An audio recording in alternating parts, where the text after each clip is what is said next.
This is that new iPhone 15 Pro Max. It's got that new titanium build, 5x telephoto lens, USB-C port, and much more. Let's unbox this and test it out. I also want to show you the first 8 things to customize to make the most use out of the iPhone using iOS 17. Hopefully getting it looking something like this. So here's the iPhone.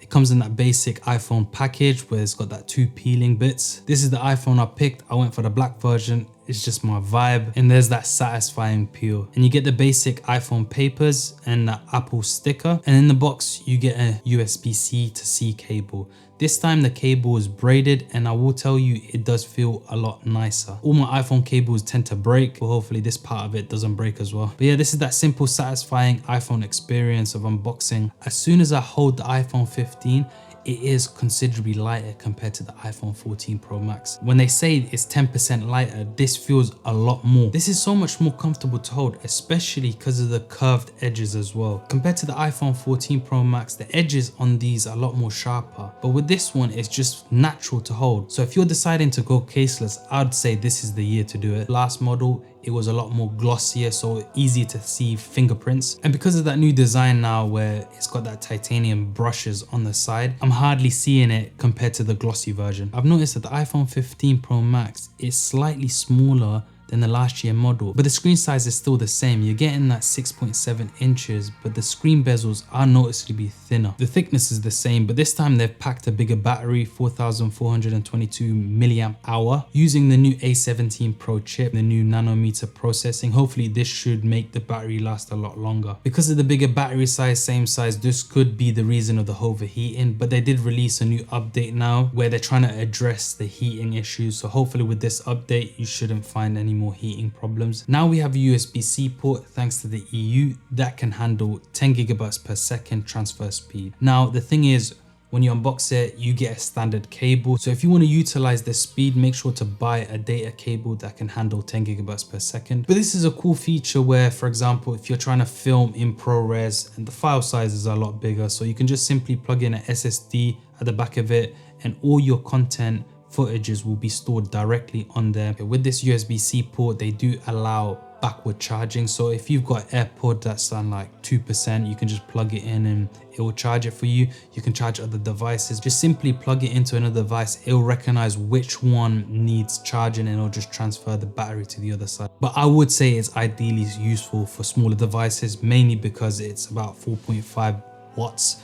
That's not fast at all. When looking at the camera, they're thick as always. The main camera is rocking 48 megapixel that can be cropped up to 1.5x and still get that 24 megapixel image. With that 1.5x crop, it only looks slightly worse than that 1x. It's not a big deal, only when you zoom into it. And to take advantage of this, now you can select the default zoom for the main camera, depending on what perspective you prefer. In the camera settings, there's also a new option that you can customize, which is the level option. I'd recommend enabling this. As soon as you turn it on and you go on your camera, go on an angle, the display will come up trying to indicate your picture is not level. So it's a good indication to have. So the camera settings is something worth customizing. Speaking of customizing, this is the next 7 things that I recommend to customize to make the most out of your iPhone. And the first thing has to go to the action button. iPhone decided to get rid of the mute toggle for the iPhone 15. So now you can customize it to do so many things such as silent, specific focus, camera, or basically anything, especially if you select shortcut to run a specific task. And if that's not enough for you, all you can do is enable back tab. And to do this, just simply go on settings, accessibilities, touch,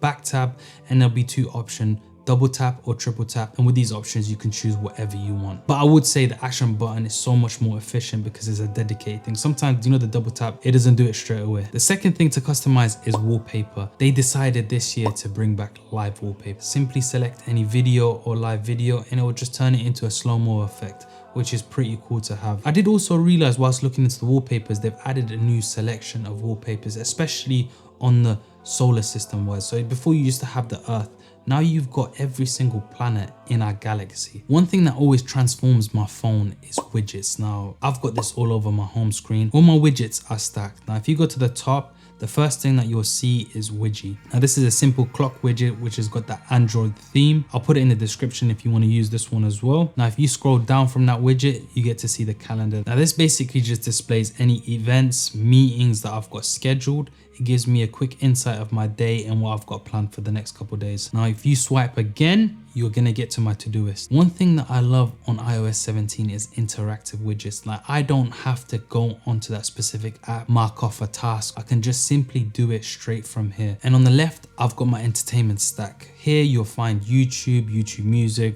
Audible, anything entertainment related really. And on the right side, I've got my Notion stack. So here I've got my umbrella dashboard, my creation space, as well as my content planner. Now, any idea that I've got, just simply like this video here, I'll just simply click on it and just drop my ideas down. Not only can you customize your phone, but now you can customize how you show up for other people. And this is by customizing your contact poster. Simply choose any picture, emoji as a background and customize the font and colors that you'd like to use. If there's a subject in that picture or emoji, it will try put that text or font in front of them to create that depth effect. After you customize your contact poster, another cool thing to customize is stickers. Now, if you hold on to any picture, it will try create a sticker. After you've saved your sticker, the way you can access them is on your emojis keyboard, and now you can throw them in any conversation that you want. But the thing is, to make them stand out even more, you can add effects onto them. There's this one cool effect that I like, is the shiny one. Move your phone about and you'll get that reflective vibe. Another thing that I recommend to enable